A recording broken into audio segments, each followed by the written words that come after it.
ചില കാര്യങ്ങൾ സ്റ്റാർട്ടപ്പ് ചെയ്യണമെന്ന് വിചാരിക്കും, അതെന്തോ പക്ഷേ ഒറ്റ കാര്യമായിരിക്കണം കേട്ടോ.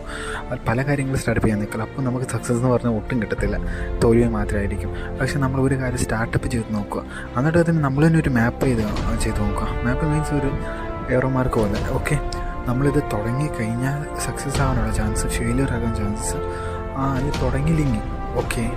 എന്നിട്ട് നമ്മുടെ ലൈഫിൽ നമ്മളൊരു കാര്യം വിചാരിക്കുക, റിഗ്രറ്റ് എന്ന് പറയുന്ന സാധനത്തിന് ഒരിക്കലും അതിനൊരു എന്ന് വെച്ചാൽ അത് നമുക്കൊരിക്കലും നമുക്ക് അക്സെപ്റ്റ് ചെയ്യാൻ പറ്റില്ല. അത് നമ്മുടെ മിസ്റ്റേക്ക് കൊണ്ട് തന്നെ പറ്റിയ മിസ്റ്റേക്ക് ആയിരിക്കും. Okay, regret. അതുകൊണ്ട് നമ്മൾ തുടങ്ങണമെന്ന് വിചാരിക്കുക, എന്തെങ്കിലും ഒരു കാര്യം എടുത്ത് ഫോക്കസ് ചെയ്ത് സ്റ്റാർട്ടപ്പ് ചെയ്യുക. അത് സ്റ്റാർട്ടപ്പ് ചെയ്തിട്ട് സക്സസ് ആയില്ലെങ്കിൽ ഓക്കെ, നമുക്ക് നമ്മുടെ മനസ്സിന് സാറ്റിസ്ഫാക്ഷൻ കിട്ടും, നമ്മൾ ട്രൈ ചെയ്തിട്ട് കിട്ടില്ല. അല്ലാണ്ട് കുറച്ച് നാളും കഴിയുമ്പോൾ നമുക്ക് തോന്നും, അന്ന് ഞാൻ തുടങ്ങിയാൽ അത് നല്ല സ്കോപ്പ് ഉണ്ടാകും, അത് നല്ല ബിസിനസ്സാണോ, അന്ന് അത് തുടങ്ങിയാൽ എനിക്ക് സക്സസ് കിട്ടിയാൽ എൻ്റെ മിസ്റ്റേക്ക്, അങ്ങനെ ഒരു റിഗ്രറ്റ് വന്നാൽ അതിന് ഒരിക്കലും നമുക്ക് വേറൊരു ഓപ്ഷൻ ഇല്ല. നമ്മുടെ തെറ്റാണ് കാരണം നമ്മുടെ മിസ്റ്റേക്ക്.